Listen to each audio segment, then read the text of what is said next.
শরীরটা নিথর, শ্বাসপ্রশ্বাস বন্ধ। যখন কাউকে ক্লিনিক্যালি মৃত ঘোষণা করা হয় তখন কি আসলে সবকিছু শেষ হয়ে যায়? দেখুন, মৃত্যু তো একটা চিরন্তন রহস্য, আর আজকের এই আলোচনাতে আমরা ঠিক এই রহস্যেরই গভীরে যাব। দেখব বিজ্ঞান আর বিশ্বাস দুটো জগৎ কিভাবে এই শেষ মুহূর্তটাকে ব্যাখ্যা করার চেষ্টা করে। এটাই তো সেই আসল প্রশ্নটা, তাই না? যখন হার্টবিট থেমে যায় ঠিক তার পরের মুহূর্তগুলোতে কি হয়? এই একটা প্রশ্ন কিন্তু হাজার হাজার বছর ধরে মানুষকে ভাবিয়ে তুলেছে।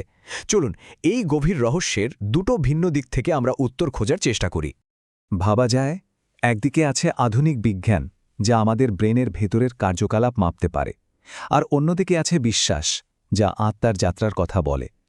তো এই আলোচনাতে আমরা এই দুটো ভিন্ন কিন্তু বলা যায় সমান্তরাল দুটো গল্পই শুনব, জীবনের একেবারে শেষ মুহূর্তগুলো নিয়ে। তাহলে চলুন শুরুটা বিজ্ঞান দিয়েই করা যাক। আধুনিক নিউরোসায়েন্স যখন একজন মৃত্যুপথযাত্রী মানুষের ব্রেনের দিকে তাকায় তখন তারা ঠিক কী দেখতে পায়, আর কতটা সময়ের জন্য এই অ্যাক্টিভিটিটা চলে? চলুন সেই সময়টা দিয়েই শুরু করি। হ্যাঁ, মাত্র 7 মিনিট। সময়টা কিন্তু খুবই গুরুত্বপূর্ণ। বিভিন্ন গবেষণায় দেখা গেছে আমাদের হার্ট থেমে যাওয়ার পরেও ব্রেন প্রায় 7 মিনিট পর্যন্ত অ্যাক্টিভ থাকতে পারে। আর এই কয়েকটা মিনিটেই কিন্তু একটা অবিশ্বাস্য ঘটনা ঘটে যায়। ব্যাপারটা তো আসলেই খুব ইন্টারেস্টিং। এই তো 2022 সালের একটা যুগান্তকারী গবেষণায় দেখা গেল যে মৃত্যুর ঠিক আগ মুহূর্তে আমাদের ব্রেনে এক ধরনের ব্রেইন ওয়েভ, যেটাকে বলে গামা অসিলেশন, সেটার একটা বিশাল ঢেউ ওঠে। আর এই ওয়েভগুলো সরাসরি আমাদের স্মৃতি মনে করার সাথে যুক্ত। মানে সোজা কথায় বলতে গেলে আমাদের মস্তিষ্ক তখন যেন জীবনের একটা ফাইনাল স্লাইড শো প্লে করে। সবচেয়ে গুরুত্বপূর্ণ মুহূর্তগুলো সব চোখের সামনে ভেসে ওঠে।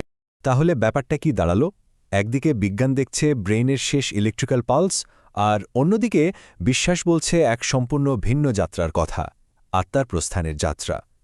চলুন এবার আমরা সেই আধ্যাত্মিক জগতের দিকে একটু ঘুরে আসি। ইসলামিক বিশ্বাস মতে মৃত্যুর মুহূর্তে শরীর থেকে আত্মা আলাদা হয়ে যায়, আর সেখান থেকে শুরু হয় এক নতুন অধ্যায়। এটা এমন একটা অদৃশ্য যাত্রা যার অভিজ্ঞতা কেমন হবে তা নির্ভর করে পৃথিবীতে কাটানো জীবনটার উপর। আত্মার এই বেরিয়ে আসার প্রক্রিয়াটা কিন্তু দুই ধরনের হয়। এটা নির্ভর করে তার দুনিয়ার জীবনের ওপর। একজন বিশ্বাসী বা ভালো মানুষের আত্মাকে উজ্জ্বল চেহারার ফেরেশতারা স্বাগত জানায়, আর আত্মাটা খুব মসৃণভাবে বেরিয়ে আসে। কিন্তু যার জীবনটা পাপে ভরা ছিল তার অভিজ্ঞতা হয় ঠিক উল্টো। এক কথায় বেশ বেদনাদায়ক আর ভয়ঙ্কর এক বাস্তবতা। কিন্তু আত্মার যাত্রা শরীর থেকে বের হয়েই শেষ হয়ে যায় না। এরপর সে প্রবেশ করে একটা নতুন জগতে, যা আমাদের এই চেনা দুনিয়া আর শেষ বিচারের দিনের ঠিক মাঝামাঝি একটা স্তর। এই অন্তর্বর্তীকালীন জগৎকে বলা হয়। কুরআন এই জগৎটাকে বারজাখ নামে উল্লেখ করেছে। বারজাখ মানে হলো একটা পর্দা বা বাধা যা মৃত ব্যক্তিকে আবার দুনিয়াতে ফিরে আসতে দেয় না। এটা আসলে শেষ বিচারের দিনের জন্য একটা অপেক্ষার জায়গা। এবার চলুন কবরের সেই প্রথম রাতটার কথা ভাবা যাক। একদম একা, গভীর আর নিঃসঙ্গ একটা অভিজ্ঞতা, যা প্রত্যেক মৃত ব্যক্তিকেই পার করতে হয়। হাদিসে বলা হয়েছে দাফন শেষ করে যখন প্রিয়জনেরা ফিরে যেতে থাকে, কবরের ভেতর থেকে মৃত ব্যক্তি তাদের পায়ের আওয়াজ শুনতে পায়। ঠিক ওই মুহূর্তটাতেই দুনিয়ার সাথে তার সব সম্পর্ক শেষ হয়ে যায় আর শুরু হয় এক নতুন বাস্তবতা। কবরের এই একাকিত্বের মধ্যেই শুরু হয় সেই চূড়ান্ত পরীক্ষা। মুনকার আর নাকির নামের দুজন ফেরেশতা আসেন এবং প্রত্যেক আত্মাকে 3টা প্রশ্ন করেন। প্রশ্নগুলো দেখতে খুব সাধারণ মনে হলেও এগুলোর উত্তর দেওয়া কিন্তু অতটা সহজ নয়, কারণ সেই সময়ে উত্তরটা মুখ দিয়ে আসে না, আসে সারা জীবনের কাজ বা আমল থেকে।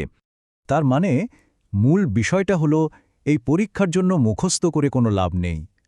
একজন মানুষ তার জীবনটা যেভাবে কাটিয়েছে, তার বিশ্বাস আর কাজই সেদিন তার হয়ে কথা বলবে। আর এই প্রশ্নগুলোর উত্তরের ওপর ভিত্তি করেই কবরের পরিণতি ঠিক হয়।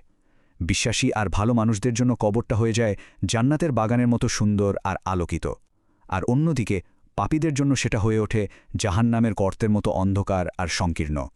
চলুন এবার আমরা দুটো ব্যাখ্যাকে এক জায়গায় নিয়ে আসি। একদিকে বিজ্ঞান যেটাকে বলছে জীবনের শেষ স্লাইড শো, আর অন্যদিকে বিশ্বাস যেটাকে বলছে জীবনের হিসাব নিকাশ। যখন আত্মা তার কর্মফল দেখতে শুরু করে তখন সে ডেসপারেট হয়ে পৃথিবীতে ফিরে আসতে চায়, যেন সে তার ভুলগুলো শুধরে নিতে পারে। কিন্তু কোরআন আমাদের মনে করিয়ে দেয় এটা সম্ভব না। মৃত্যু মানেই চূড়ান্ত, সেখান থেকে ফিরে আসার আর কোনো রাস্তা নেই। তাহলে সবশেষে প্রশ্নটা কিন্তু এখানেই এসে থামে। যদি জীবনের শেষ 7 মিনিট আসলেই আমাদের পুরো জীবনের একটা প্রতিচ্ছবি হয়, তাহলে সেই স্লাইড শোতে কি দেখা যাবে? এই প্রশ্নটা আমাদের বর্তমান নিয়ে ভাবতে বাধ্য করে, কারণ আজকের কাজগুলোই কিন্তু ঠিক করে দেবে আমাদের সেই শেষ মুহূর্তের দৃশ্যটা কেমন হবে।